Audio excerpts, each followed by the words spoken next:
Hi, David Odell here with Odell Complete Concrete. We ran into a little bit of a water heater problem here at my house, so we're going to replace it.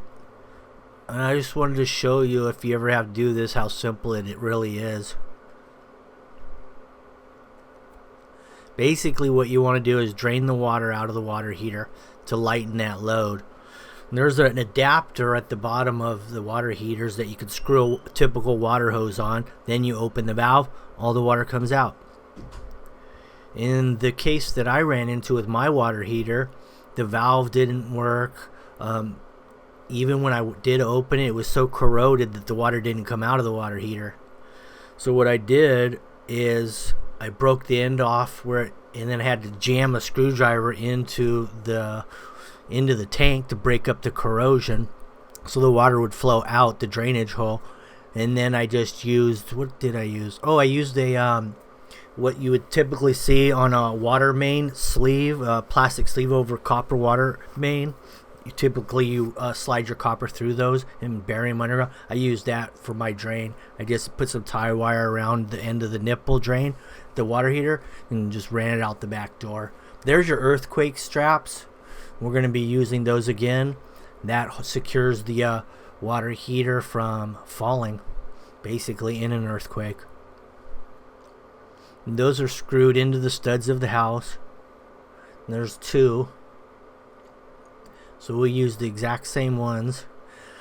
Although when you do change a water heater, you want to get all new parts, new water lines, which is what we're doing here. We're getting all new water lines at the top. And they have little kits that you can get. Also, we're going to put a new gas line in. And this system's been in here for who knows how long, 20, 30 years, all these pipes. So when you change a water heater, probably everything's broken around it. So we'll change the water lines, the gas lines. Also, the venting, you need to check your venting. Make sure that that's still intact. You may have to rework that depending on the height of the new water heater.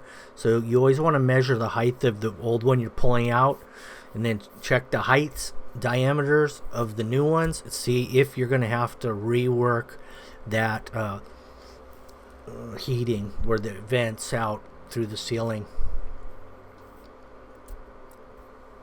In this case, this particular water heater was about 2 inches taller than the original, so all the venting still worked. There's the new gas line that we'll be using. The nice thing about the new water heaters, you don't have to light the pilot, they automatically light. The old one I took out had the old school, you have to put a match in there, light it, hope it stays lit. This one you just turn it on and it ignites itself. Now that's your drain that I'm pointing there to. That's the actual drain. In case too much pressure gets in the tank, it'll release. That's a pressure release valve. If it gets over pressurized, but maybe the something goes wrong in there, instead of the water heater exploding, it'll actually trip that pressure release valve and it'll blow out that line to the outside. Now this is what I was talking about earlier, so probably didn't understand it, but that's actually a sleeve for a copper line underground that I happen to have laying around because the nipple didn't work and I broke it off of the old one, so I used that to get the water out of the garage.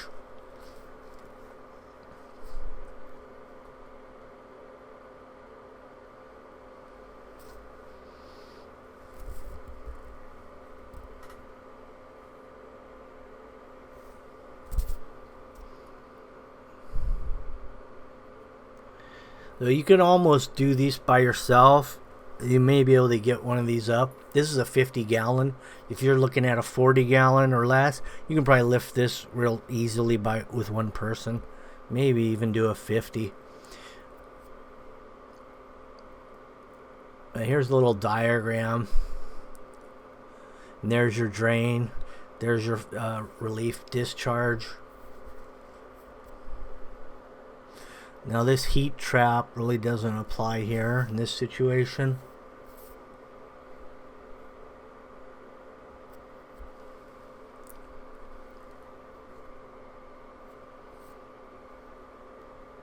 So there's a pan at the bottom and it has a drain plug in case there's a leak. You can actually hook your pan up to exit outside. That way if there was a leak, it would actually go outside instead of into the garage.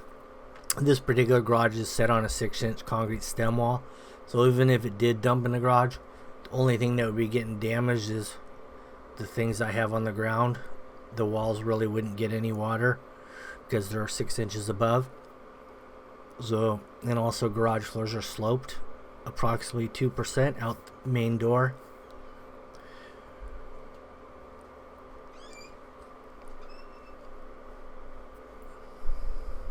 Now, since this water heater was 2 inches taller, I really had to jam this vent in here to get it to work.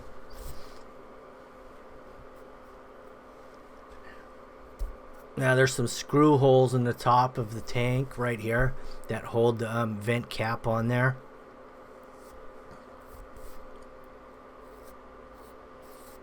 So we'll put a couple screws, that way it can't move for some unknown reason.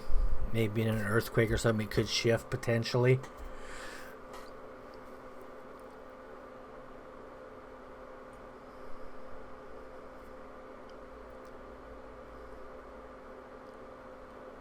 Now they have some more flexible type vents you can get to if you're getting a different size water heater. You can get the flexible vent ones that are really easy to configure to get them to line up with the original hole in the ceiling. So that's always a good way to go if you have to.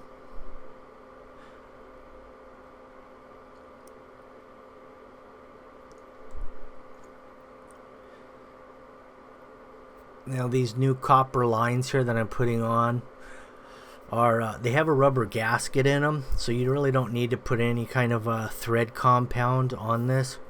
You just tighten it up. It's real similar to a water hose. There's a rubber gasket in there, so you just tighten it up a little bit snug. And then of course you'll want to pressure test it and look at all your fittings to make sure there's no leaks. If there is, you may have to tighten them a little bit more. But you don't want to bend these too abruptly in any given direction, like a quick 90. Otherwise you could kink it. So you want to be careful to keep full flow through these without kinking the pipe.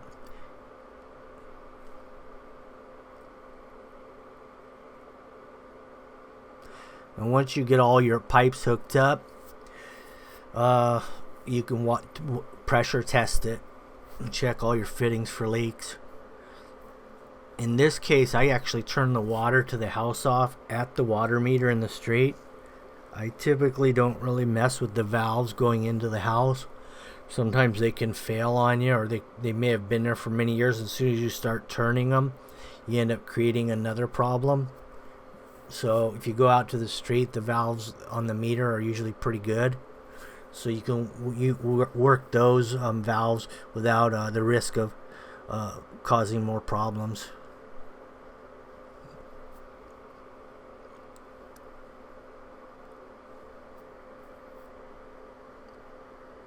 So there's your whole setup. In order to light these, you got to turn the gas on and then put it in the on position. Once the gas recognizes that there's water in there and it's full, the pilot you'll hear it clicking, and then the green light will go on. Once that happens, you know it's lit and you got it. But here's how you prime. If you want to prime the water heater right here, you fill it, you have the water going into the tank once you've turned the meter back on, then you put your faucet on the hot side.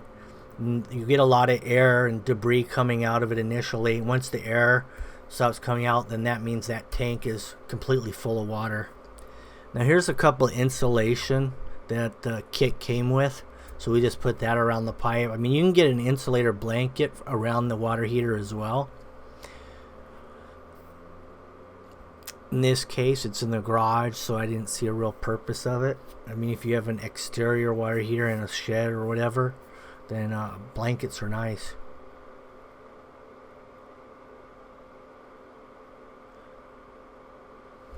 Basically, without the blanket on this one, I'm actually heating the garage to some degree. There's your starting. Turn it to pilot, press the button, and then you'll hear the light will turn green, and then you know it's lit.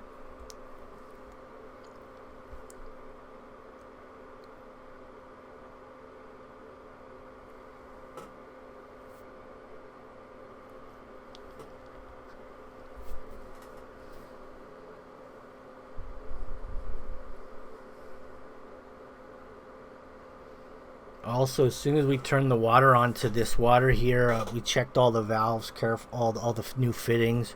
We did have a small little leak at the top, one of the top fittings, so I had to turn it about another quarter turn, and that did the trick.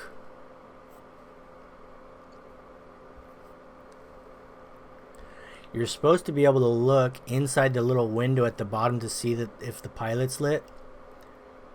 There's a little window on the bottom right. You can look in there to see if it actually lit. Another way is once it starts flashing green, then you know it's lit.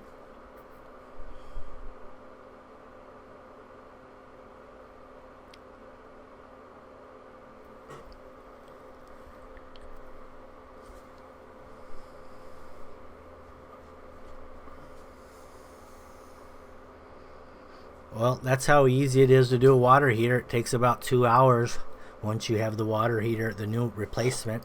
Thanks for watching. Have a nice day. Don't forget, we have an Instagram that we show little short clips throughout the process of our work. That's a new thing for us, the Instagram account. Also for contractors wanting to learn how to do concrete work, or finishers wanting to learn better other techniques, we have a Patreon account that goes into more detail. Thanks for watching. Have a nice day.